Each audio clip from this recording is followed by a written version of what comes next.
Okay, let's come to order. The pledge tonight will be led by Mr. Wayne Blair. I pledge allegiance to the flag of the United States of America and to the republic for which it stands, one nation, under God, indivisible, with liberty and justice for all. Okay, please join us for a moment of silence.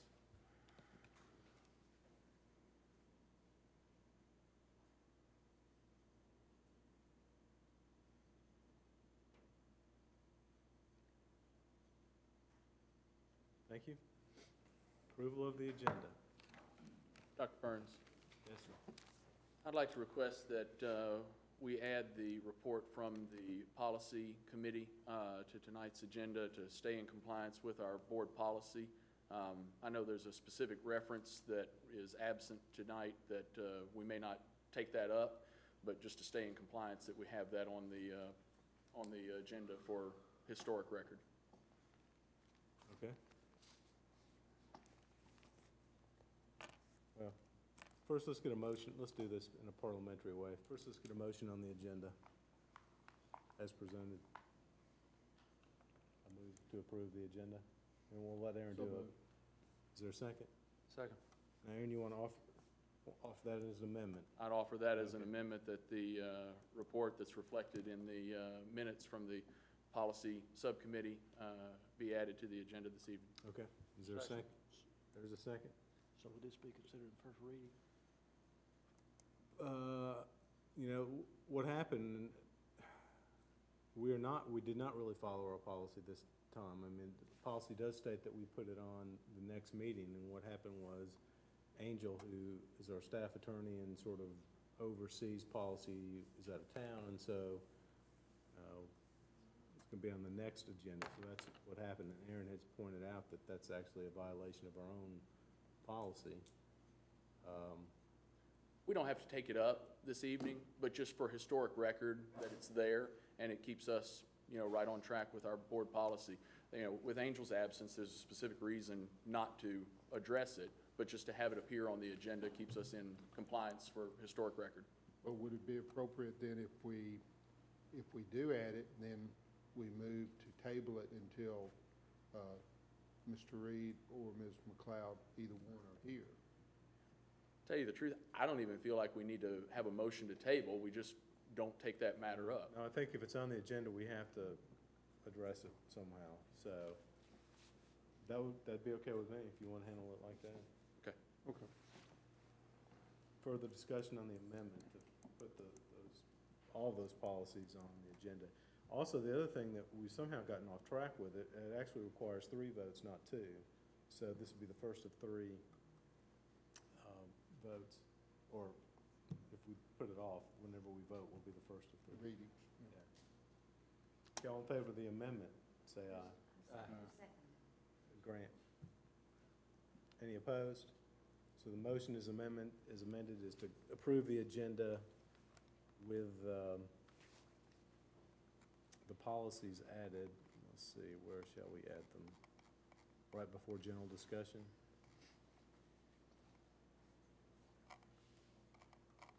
Okay, all in favor of the motion, say aye.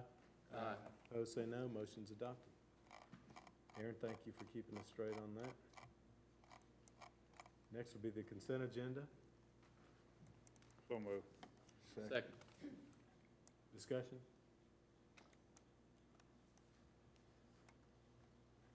All in favor of the motion, say aye. Aye. Opposed, say no. Motion's adopted.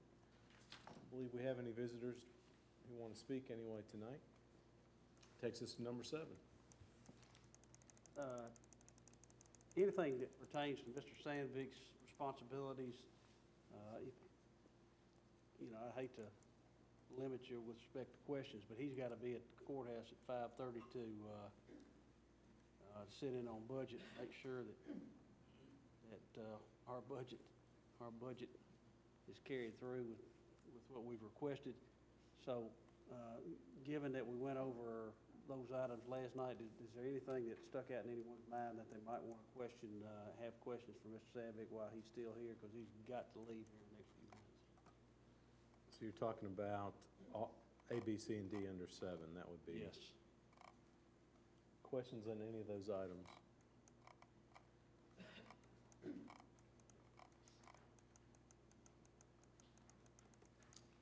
Well, I'd entertain a motion at this point, then we'll dispense with the reading of them unless you. So moved. Okay. Discussion or questions on, and Wayne, I'm taking, and Terry, that was for A, B, C, and D. Yes, sir. All in favor of the motion, say aye. Aye. Opposed, say no. Motion's adopted. Number 8.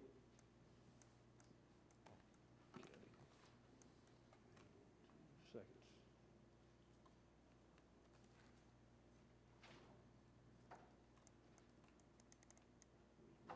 Okay, we have with us tonight Hunter McFarland, who's worked with Books from Birth, and there's going to be a drawing tonight. We've had good participation. We appreciate his commitment over the years to Books from Birth, and I would ask that he step to the podium, as well as Linda Pritchard. Miss Pritchard also has worked in conjunction with Hunter, and she may have a word or two for us as well. So you guys coordinate how you want to pull this off. Okay, welcome. Thank you. Thank you very much. We really appreciate the support that Rutherford County Schools has supported us with, and also Mr. Gill over the years. We founded this organization in Rutherford County in 2005. It is a joint venture with Dolly Parton's Imagination Library and Governor Bredeson's Governor's Foundation. And we currently have just over 8,500 children enrolled in Rutherford County that receive a book mailed to their home every month. We have mailed over 400,000 books in Rutherford County to Rutherford County children since we started in 2005. So it's very exciting. The university, MTSU, has a very extensive research project that they're doing in conjunction with the Tennessee Board of Regents that is going to give us tremendous data over the next 10 years of what impact this is having in our educational system. There's a lot of facts and statistics that show how important it is for early literacy, but one of the most easiest ones for me to remember is that the child who gets to their first day of kindergarten with no books in the home and no book experience generally has a listening vocabulary of between 3,000 to 4,000 words. Where a child who gets to their first day of kindergarten, who comes from a home with books and has book experience, has a listening vocabulary of over 20,000 words. So you can see the dramatic obstacle that a child has to overcome if they get to school, their first day of kindergarten, with no book experience. And our mission, our purpose is all about solving that problem right here in Rutherford County for Rutherford County children. So I have with me our president, Josh Anderson, and he's the president of our board. He's the director of the Yoplait plant here across the street near us. So please welcome Josh to the podium. Thank you, Josh. Gentlemen, thanks for the time this evening. Appreciate the opportunity to come talk to you just a few minutes tonight and actually hold this drawing. Again, the support that we've had from schools as we had this fundraiser this spring was absolutely phenomenal and well beyond our imagination. What we did is we asked for support from our county schools to donate $1 per student towards our initiative and towards our effort. And then from that, with all of those funds, we would take the proceeds and again, use them for mailing out the high quality books that we send out every month to children in our community. And the incentive for the organization is not only benefiting a great organization, but also a prize drawing that we wanted to hold tonight. So we set up a drawing where first prize would be $5,000 to the winning school, second prize would be $2,500, and third prize would be $1,000. And like I said, the support we received from your schools was absolutely phenomenal and helped us raise $12,000, which is enough to send out a month and a half worth of books in our community, and absolutely incredible support. So we wanted to come here, say thank you for that support. It was incredible to have that sort of reaction from our community and from our schools for this program. And I'd also like to ask Linda just for a moment to share just a couple of instances on success stories and how some of the schools responded, and then very quickly move into the drawing as we want to be sensitive of your time. Well, it's my privilege to represent Rutherford County and be a board member on Books from Birth. the committee for Rutherford County. And we have the 3 top winners here tonight, and we'll draw the prize winnings from that. But I have to tell you how very proud I am of Rutherford County Schools and their effort. I'm always proud to be a part of Rutherford County Schools. But at Rock Springs Elementary, which is not a winner tonight, Mr. Lewis promised to kiss a pig if they raised their goal, and indeed, he kissed a pig. And at Kittrell Elementary, the children brought in used books. That was Ms. Chaffin's idea, and they brought in tons and tons of used books and sold their used books to raise money. And they just barely missed their goal, but they still were so excited. All of our children in all of our schools were so excited, and some of the high schools just said, we'll just write a check out of our fundraising money because we want to do this. I've never seen such generous spirits from high school, middle school, elementary schools, all of our schools, and at Roy Waldron Elementary. They brought in so many rolls of pennies, handful of pennies, bags of pennies that Brian Nail had to he took them and put them in the coin machine. They just wanted to participate so much, and every school had a story that it was just so heartfelt and so touching that our children just, whether they could enter the contest or not, they wanted to participate so badly because they knew it was a worthy cause. They wanted to do it. They did it. And some schools that were very small, like John Coleman that's here tonight, went way over the top. So no matter how big or how small, I was just so touched and so proud once again of Rutherford County Schools. And I just wanted to thank you so much for your support, and especially to Mr. Gill for his permission to allow us to do this. So with that, we would like to hold the quick drawing with our 3 winning schools. So we'll be drawing for second place first, and then we'll have the grand prize drawing. So those 3 schools are John Coleman, Laverne Primary, and Smyrna West. So we're fortunate enough to have each one of their principals here with us tonight, and we've got large checks that we'll present to them with that as well. So with that, I'll have Brian Nail come up, and I don't know if there's anybody on the school board who would feel comfortable drawing, but we have one of each school. Any volunteers? This will be for second. So this will be for second place. That's right.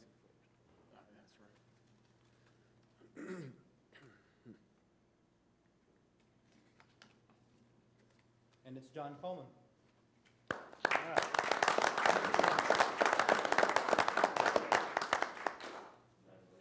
Let's get the, Before I get the call. It's all right. The name that you pull out will be the First place. the name that you pull out will be first place, $5,000 prize. I'm gonna look away, Mr. Jernigan. I don't want any blood pressure.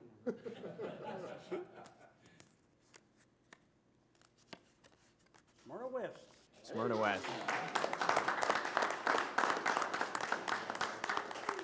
Appreciate all you do. You don't know how much this means to us. Even though we're grades 6 through 12, we focus a lot on reading. When they come to us and tell us, when I ask, why can't you do your assignments, or why are you disrupting class? And they say, I can't read. It's just, this is going to be great to get some new strategies going and help us get materials. Thank you so much. Thank you.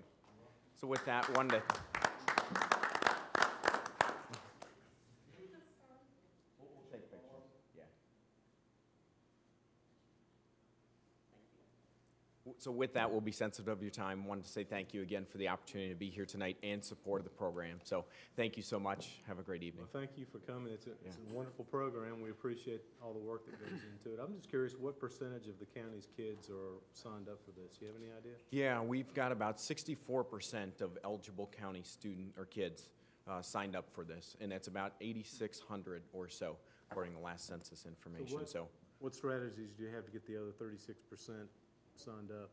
So, to be honest, fundraising is our largest opportunity to continue to build the program and continue to expand it. So, the board, we're an entire volunteer board organization, no paid members, and there are 2 primary functions that we've got. The first is fundraising so that we can continue to fund our effort, and then the second is to exactly that, expand our organization and our participation with that. So we So do you can have a, afford to do 100% of the kids right now, is that what? right you're now, saying? I'm telling you, we can't. That's accurate. So, but with our fundraising, with our grant activities, things like that, we're continuing to push that. And we're hopeful that we will get there shortly and continue this effort. These types of events really help add a lot of publicity. They add a lot of support for our organization. And obviously, the fundraising is critical to We us. appreciate the work that all of you do on a volunteer basis. It's a great Great. program. Any board member have anything to say? Comment on it, but- Mr. Gill? First of all, I think it's just so commendable that you guys volunteer your time for a cause like this that benefits the little guys. I mean, it's just incredible. The 64% that are on the list, how does a kid get on the list, just for the viewer? Yeah, so the ways that kids can sign up for this, they can go to our website, which is rutherfordbooksfrombirth.org. So we've got that. We have a Facebook page that will direct viewers to that, or kids to that as well. And then we also have the ability to sign up on paper, written, and we've got all of that information at local county hospitals, so that when mothers go in, have their first child, we've got all that information in their welcome bag and information there. So the kid that is less likely to be able to afford a book, is there some way that we reach them, or that we can get to those kind of kids? Yeah. Dollar General has had a terrific partnership with us where they have distributed our registration forms. The city of Murfreesboro has worked a lot with us, like SportsCom and Patterson Recreation Center. We've also received help from daycare centers and Project Help and some other organizations like that that help us distribute these registration forms. The registration forms themselves physically are available at the libraries, and as Josh said, at the hospitals. And then online access is actually rutherfordbooks.org is our website, rutherfordbooks.org, where people can go online and register. Good work. Great. Appreciate it. Thank you. And I also just want to make a little trivia announcement. This was actually, the reason I brought this book, Green Eggs and Ham, of the infamous Sam I Am. This was my favorite book as a child, and my mother read it to me often before I could read. And today is May 18th, and it's her birthday. So this is part of my birthday gift to my mother. She couldn't be here tonight, but I just wanted to acknowledge her as you know, a terrific, faithful reader to me before my first grade of kindergarten. So thank you very much. Thank you.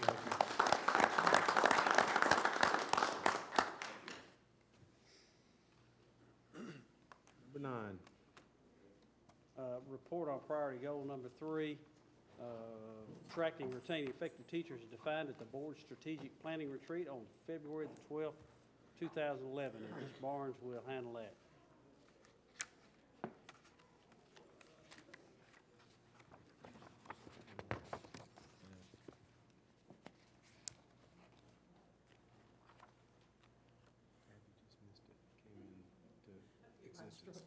Machine all the time.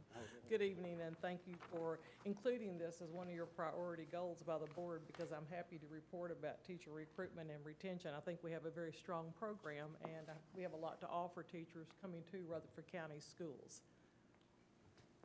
Okay.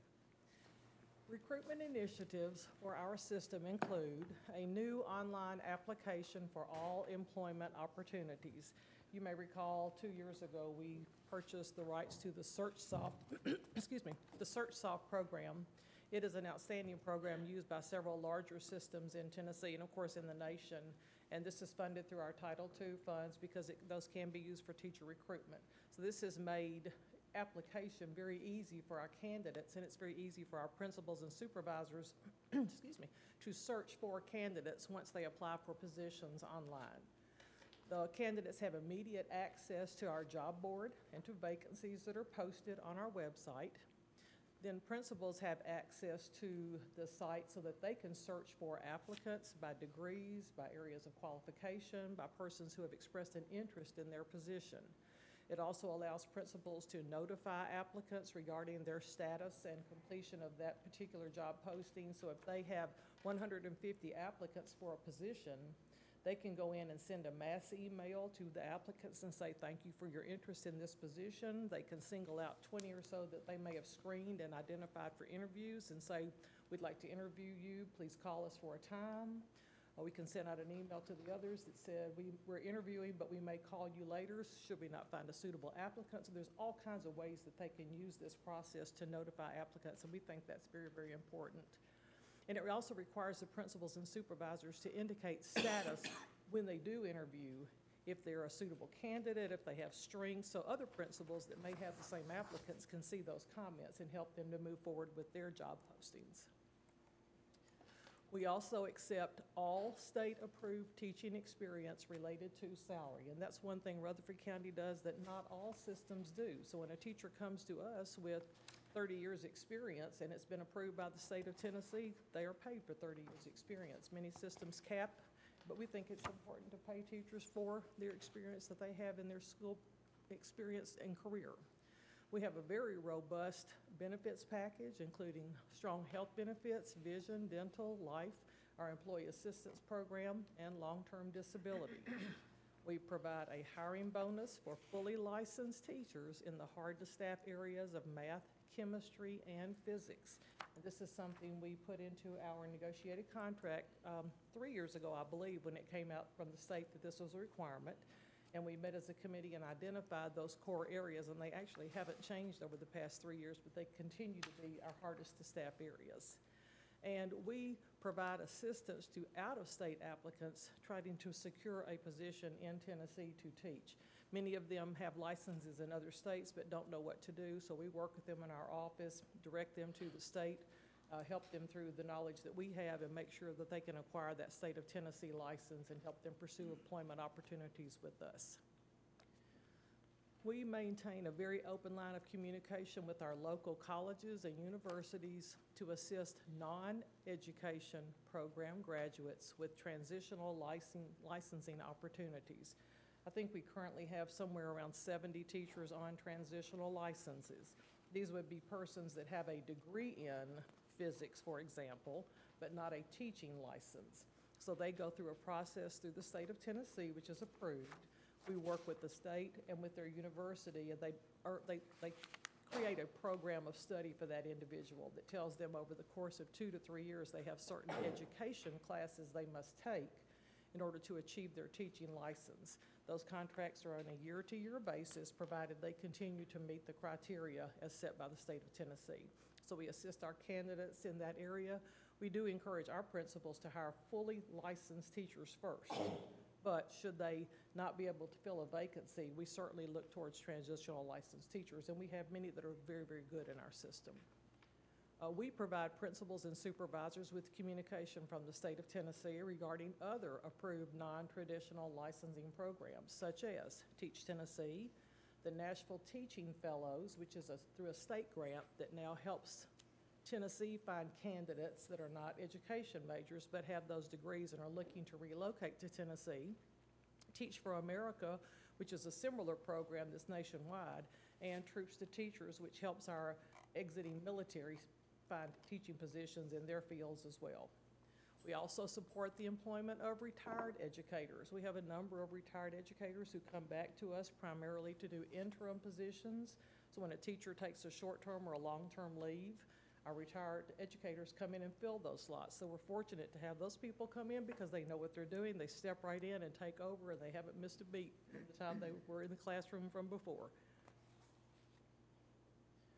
We host our annual Rutherford County Schools Teacher Recruitment Fair, and as you know, we have a large number of candidates that come to our fairs, and we're very pleased with the success and the candidates that we bring for our principals to and encourage their employment with our system. We also attend several local and out-of-state college and university recruitment fairs. We receive a guide that helps us identify recruitment fairs that are within traveling distance to Tennessee that have large teacher ed programs. We look for large minority populations within those teacher recruitment fairs so that we can find those candidates and bring into Tennessee. We're most successful in Ohio, Indiana, and Illinois because they have programs that have provided us with wonderful teachers, and they have that large population that we can glean from when we bring in our candidates. So we've been successful there. We also go to Alabama, and of course, we do several recruitment fairs in Tennessee. We participate in local college and university student teaching seminars.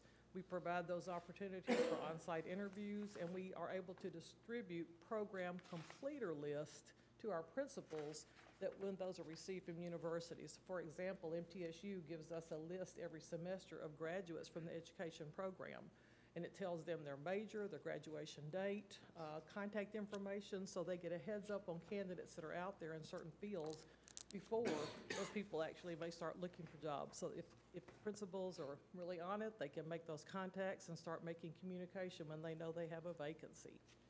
And I think really important, we try to maintain a friendly and cooperative environment in our Human Resources Office because our primary job is to help our candidates come into our system and be successful.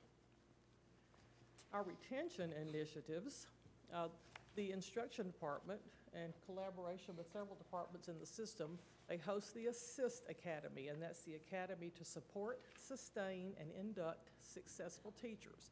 That program is for new teachers. They host it in July of every year. It is available to teachers who are new to Rutherford County with less than 3 years teaching experience. It's a 3-day session. Those teachers come in and meet with several members of the instructional staff, and they bring in nationally recognized presenters to help those teachers come up with wonderful ideas and strategies for those first few weeks of school and throughout the year. Special Education also hosts a Special Ed Assist program in addition to the regular Assist program to help them with all of their paperwork and IEP requirements that they have through the state of Tennessee. Human Resources hosts a teacher orientation meeting to acquaint new employees with policies, procedures, and employment criteria.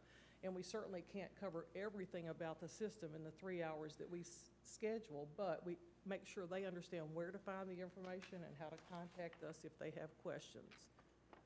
Rutherford County funds 5 teacher facilitators to work with and support our new teachers. And those are the facilitators that are assigned to schools, and they spend all of their time in the classrooms, in the schools, assisting, modeling classes for new teachers, having meetings with them, and just helping them with any issue they may have as a new employee. And of course, all schools have designated school-based mentors to assign to new teachers to help them in their specific buildings. We also provide online search and registration for staff development opportunities to strengthen and support instructional practices. Through the Teacher Center, we use SchoolStation, and teachers can find a wealth of in-service opportunities to participate in if they have a need in a particular area, if they want to learn more about a particular area. So there's no limit to the amount of staff development they can participate in as a teacher in the system. They don't have to be a new teacher. Anyone can certainly do that. Our instructional technology department coordinates and provides technology training for new teachers on subject and grade programs and software relevant to their teaching position.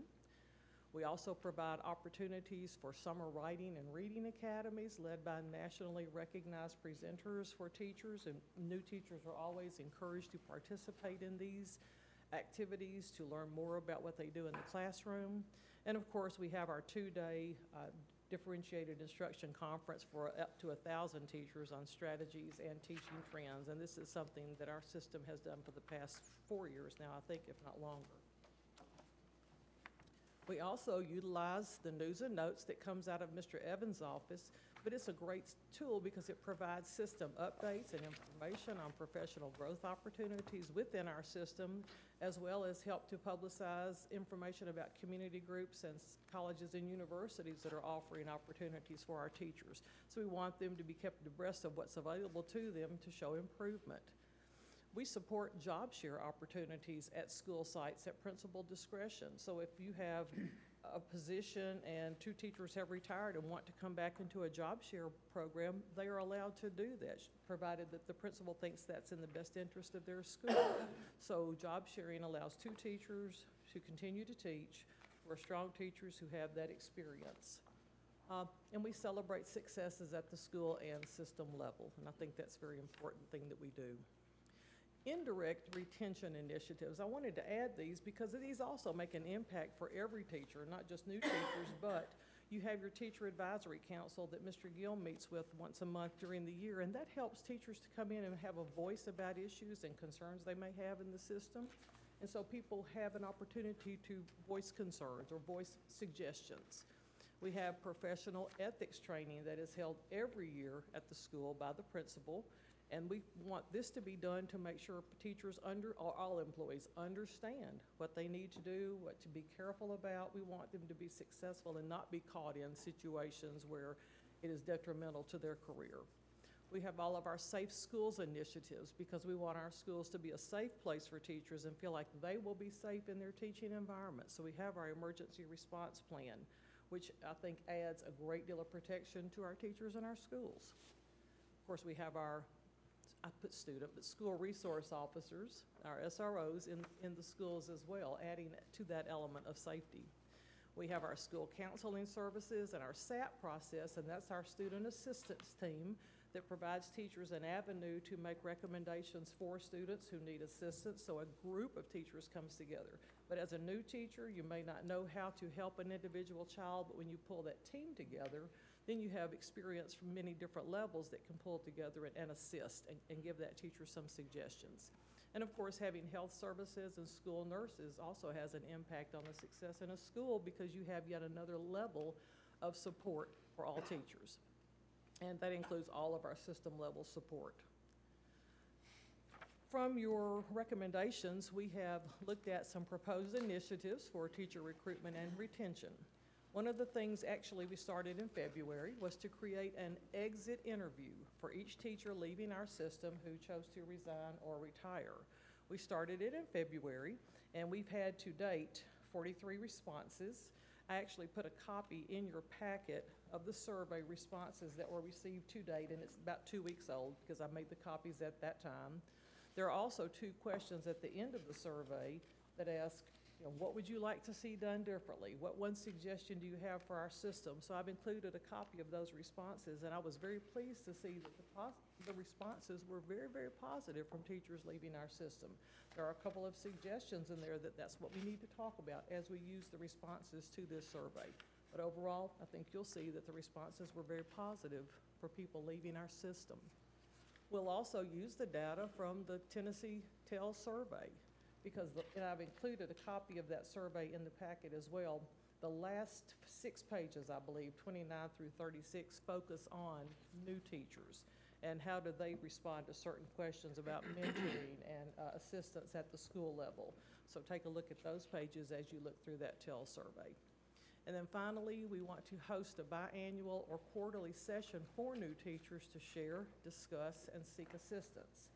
I will say that the teacher facilitators hold a monthly meeting for new teachers to come in and talk with them. So I may piggyback on some of those sessions, or we may have open sessions and just do an open invitation to new teachers just to come in and meet with my staff directly.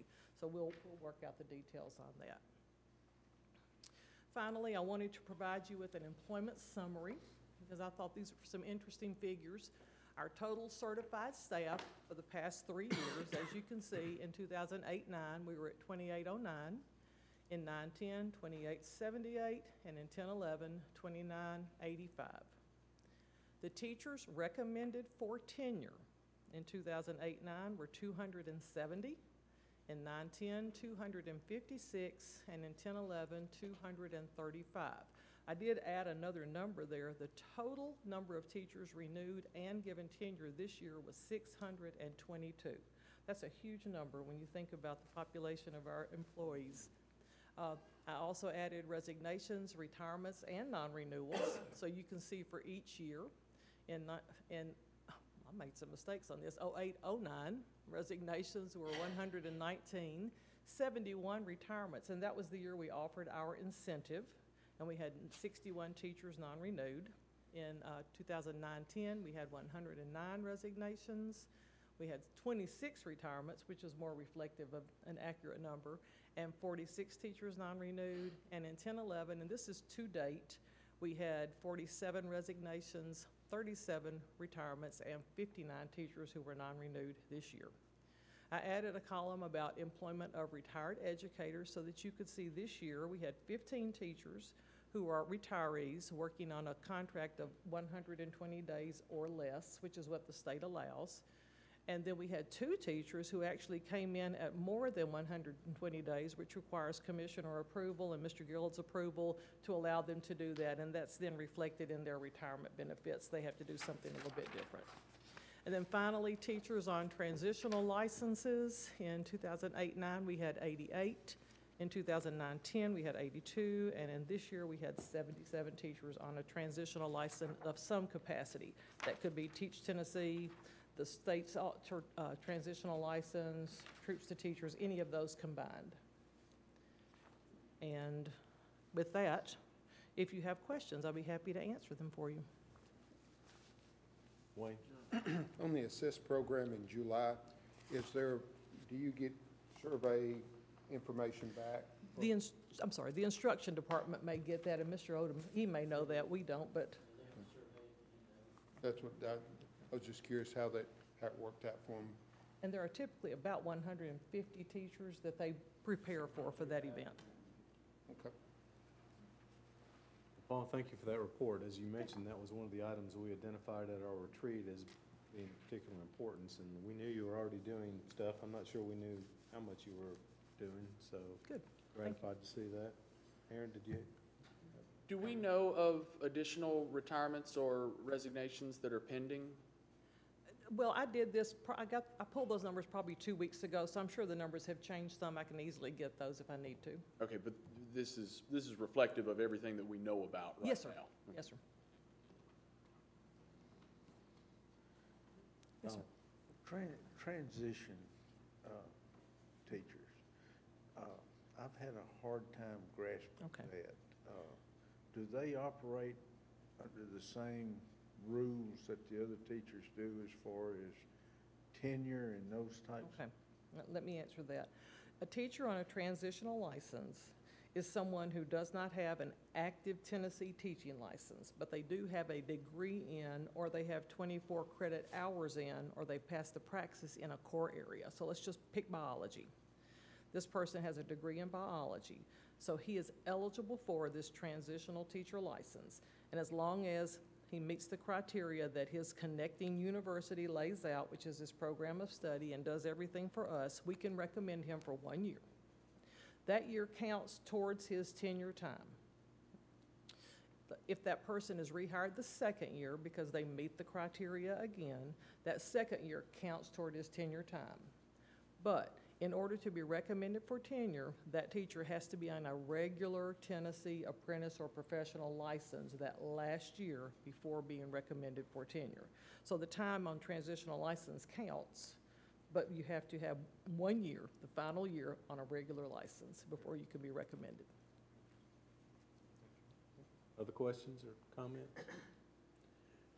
The TEL survey that you indicated about, how is it used, and what is it an indication of for your department? Well, actually, this is the first year that it was done. It was part of Race to the Top, and it was a State of Tennessee initiative, so it was done across the state, and all teachers were asked to participate. It was an anonymous survey, and Rutherford County had a great representation. I think we had about 80% of our teachers who responded to the entire survey. And it tells you in the description that it's there for school systems and school administration to use just as a growth tool for areas to consider for school improvement. You use it as you see fit to use it in your school or as your system. Let me expand on that answer. Obviously, there are 2 or 3 schools in the system didn't do as well as perhaps the others, and I've had discussions with the principals already. And in addition to that, when we finally get around to doing their performance contract, the principal's performance contract, which we historically do the first week of June, with the change in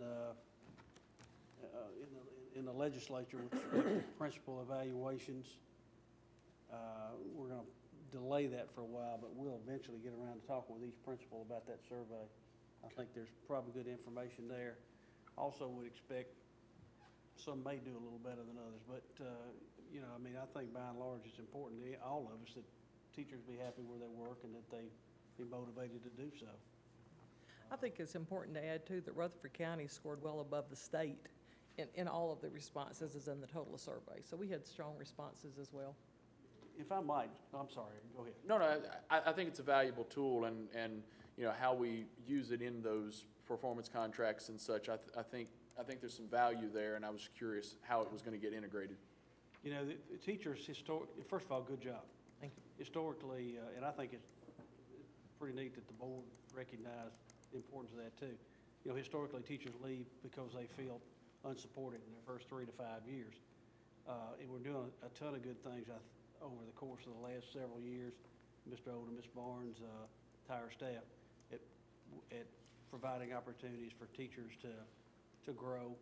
PLCs, I don't know that we mentioned that, but that's one of the things. You know, when they step into those PLCs and feel supported, it was pretty interesting the other day.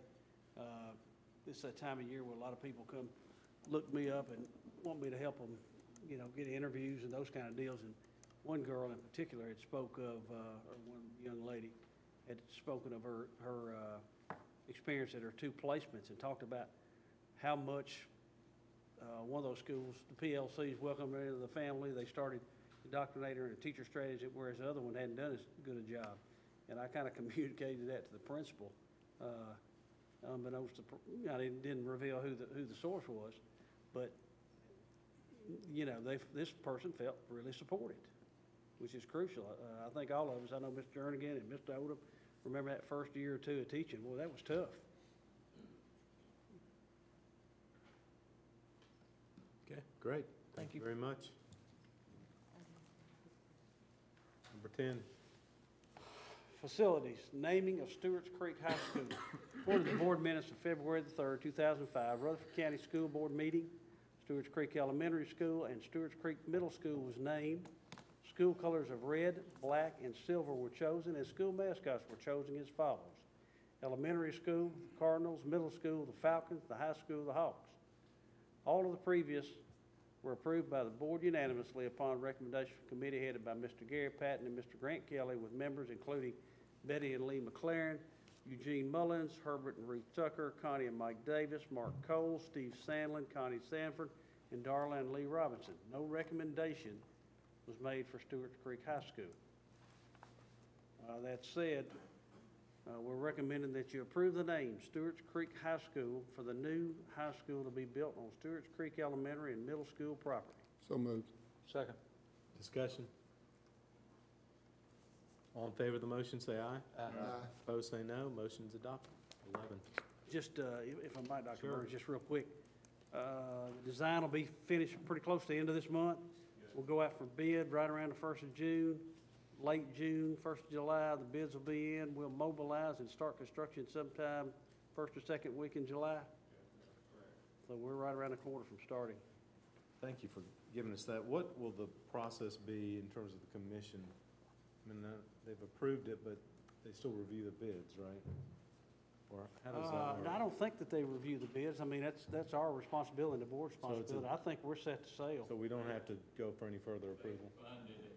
Yeah. Now, we will have to go back with more information once the Eagleville bid comes in. We're Right. 6 weeks behind the high school, so, we'll see if we have the money to go ahead with the Eagleville. Okay. Great. Now we're ready for 11, I think. Okay, at 11, I think the request for appeal there was withdrawn, so we moved to 12. Oh, okay.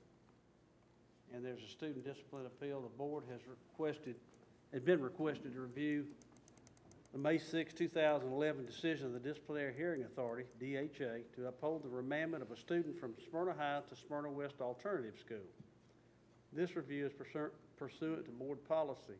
Policy states that the board shall review the record and shall, 1, affirm the decision of the DHA, 2, modify the decision to a lesser penalty, 3, grant a second hearing, which would be before the board, or 4, deny request for a board hearing.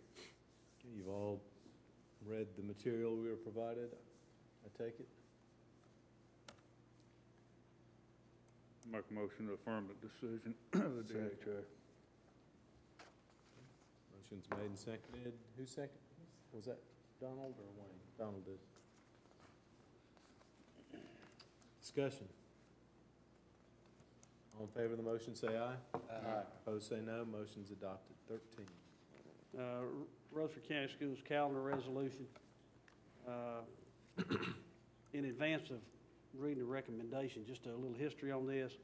The legislature, and this happened suddenly. Matter of fact, we had a meeting today, and 3 or 4 superintendents, one of them was Mike Looney at Williamson County, and he'd mentioned that they had a special call meeting last Thursday night, and they found out a day or two in advance of that they were basically looking at the legislature to change the calendar, and they came up with a resolution to essentially state their position with respect to how the system set up their calendar.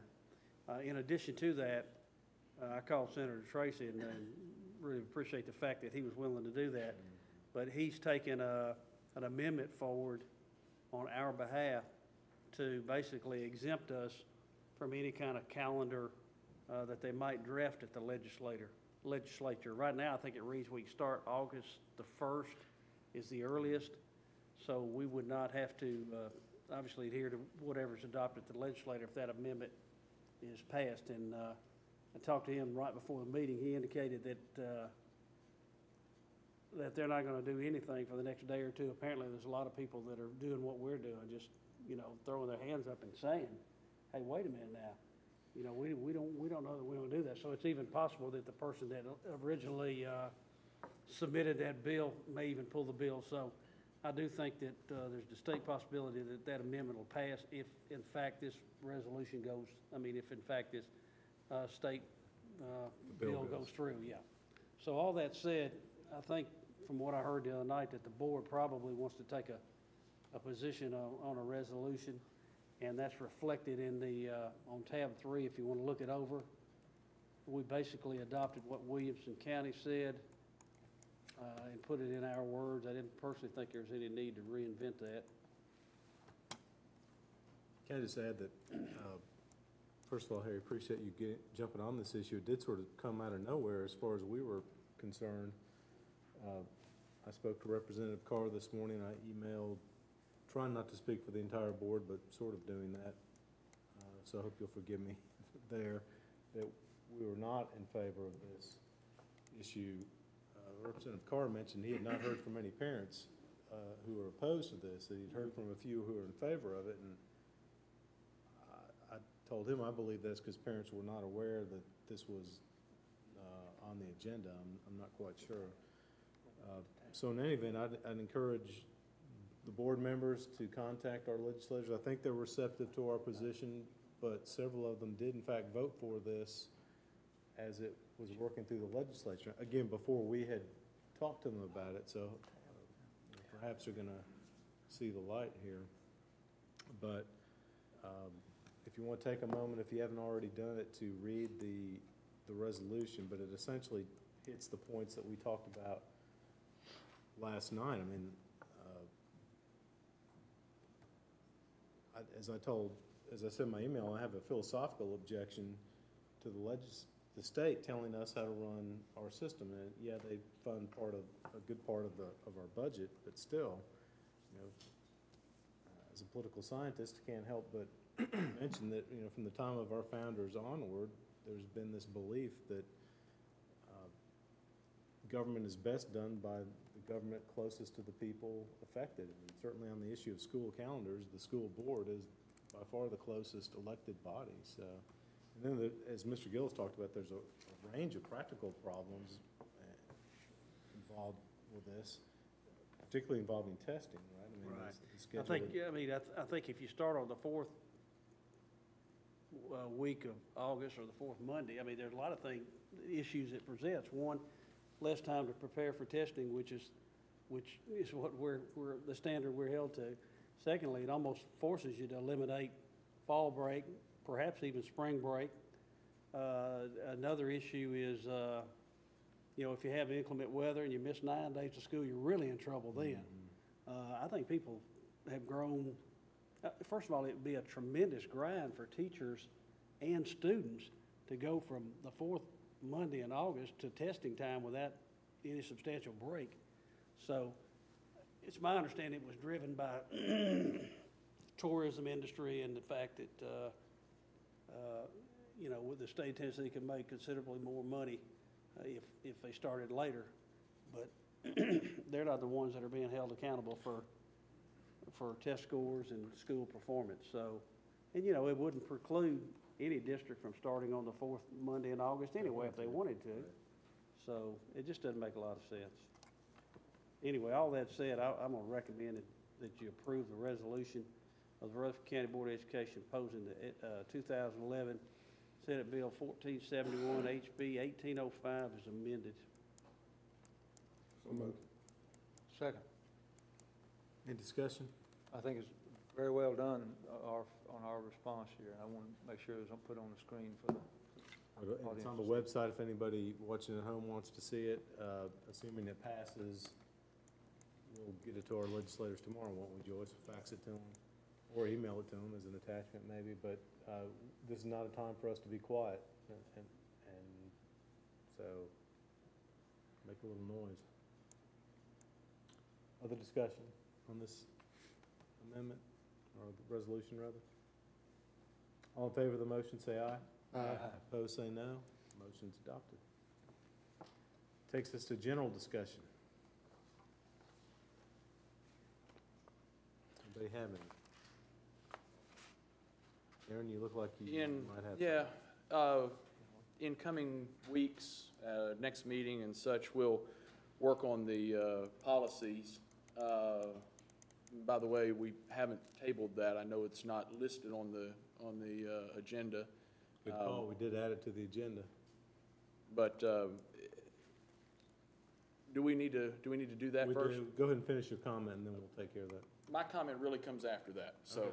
Okay. I will make the motion, though, that we table that Until, next board meeting. okay. Second. Any discussion on that?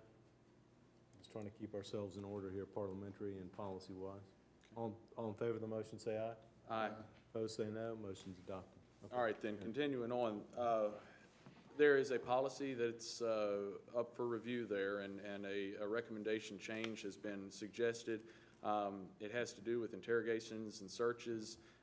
It's identified as 6.303. I voted against this in the policy committee. I really have substantial concerns with this change. Unfortunately, I've checked every way I know how, with the district attorney, with the sheriff's office, with law enforcement, and it's absolutely accurate. It's absolutely in compliance with law, and it just seems unfortunate. And what it will do is remove the principal or his designated appointee from a law enforcement interview or interrogation, whether it is at our request or whether it's at law enforcement's request. I have great concerns about Rutherford County Schools facilitating an opportunity for those interviews to take place, and I just encourage all of the board members to pause and consider that policy before we vote it on a second or third reading. I don't know what a good or better policy is, but the policy that's in place right now is certainly acceptable and palatable to the public. To change it, from my perspective, is not palatable. And I just ask us all to really examine that again before we go forward. Okay. As I mentioned, both our lawyers are not here. Right. So I don't think we can delve too far into the legal matters. Mr. Gill, you want to say anything? No, I'm like you. I prefer Mr. Reed or Ms. McLeod speak to the issue. Okay. Other discussion? And are you finished on that? Oh, yeah. Okay. Other discussion? Or on that or anything else?